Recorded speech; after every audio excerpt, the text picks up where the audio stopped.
வணக்கம். இன்றைக்கி நம்ம பார்க்க போகிற சமையல் என்னென்னு பார்த்தீங்கன்னா, ஓமவல்லி துவையல் எப்படி செய்யலாங்கிறத பார்க்கலாம். சின்னவங்கலேருந்து பெரியவங்க வரைக்கும் இந்த துவையல் சாப்பிடுங்க. சளி பிரச்சனை, ஆஸ்மா, வீசிங் இந்த தொந்தரவு இருந்துச்சுன்னா இந்த மாதிரி துவையல் செஞ்சு சாதத்தில் போட்டு பிரட்டி சாப்பிட்டிங்கன்னா உங்களுக்கு நல்லா கேட்கும். இந்த துவையல் சாதத்துக்கு மட்டும் இல்லை, இட்லி தோசைக்கெல்லாம் கூட இது மாதிரி தொட்டு சாப்பிட்டோம்னா நல்லாயிருக்கும். ஸோ வாங்க இந்த அருமையான ஓமவல்லி துவையல் எப்படி செய்யலாங்கிறத பார்க்கலாம். ஒரு பேன் எடுத்துக்கலாம். இதில் வந்து நல்லா ஒரு 3 டீஸ்பூனுக்கு எண்ணெய் விட்டுக்கலாம். எண்ணெய் சூடானதும் 1 டேபிள் ஸ்பூன் உளுந்து சேர்த்துக்கலாம். அதே போல் 1 டேபிள் ஸ்பூன் கடலைப்பருப்பு, 1/2 டேபிள் ஸ்பூன் சீரகம், 1/2 டேபிள் ஸ்பூன் மிளகு சேர்த்துக்கலாம். இது கூடவே 2 வரமிளகாய் சேர்த்துக்கலாம், உடச்சிட்டு சேர்த்துக்கலாம். அதே மாதிரி ஒரே ஒரு பச்சை மிளகாய் உடச்சிட்டு சேர்த்துக்கலாம். உங்களோட காரத்துக்கு தகுந்த மாதிரி சேர்த்துக்கோங்க. மிளகு சேர்த்துருக்கோம், பச்சை மிளகா, வரமிளகா இருக்குது. அதனால் காரம் எவ்வளோ தேவையோ அதுக்கு தகுந்த மாதிரி சேர்த்துக்கோங்க. இப்போ இதில் நல்லா ஒரு 10 சின்ன வெங்காயம் சேர்த்துக்கலாம். அது கூடவே ஒரு 4 பல் பூண்டு சேர்த்துக்கலாம்.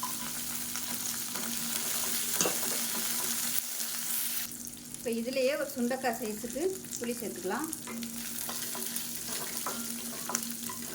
இப்போ வெங்காயம் பூண்டு ஓரளவுக்கு நல்லா வதங்கிடுச்சு பாருங்கள். இந்த ஸ்டேஜில் நல்லா ஒரு கைப்பிடி அளவுக்கு ஓமவல்லி இலை சேர்த்துக்கலாம். அதாவது கற்பூரவல்லி இலை நல்லா கழுவிட்டு சேர்த்துக்கலாம்.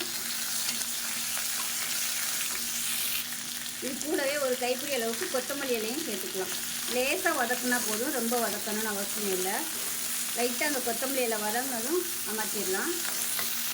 இப்போ இதில் கொஞ்சமாக உப்பு சேர்த்துக்கலாம்.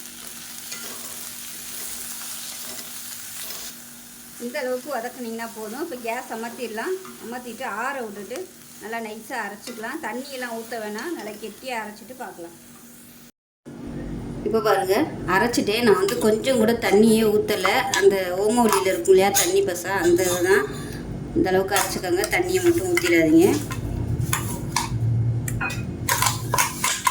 நல்லா செம்ம வாசனையாகவும் இருக்குது, நல்ல டேஸ்ட்டாகவும் இருக்கும். இதை வந்து சாதத்தில் போட்டு அப்படியே பிரட்டி சாப்பிட்லாம், அருமையாக இருக்கும்.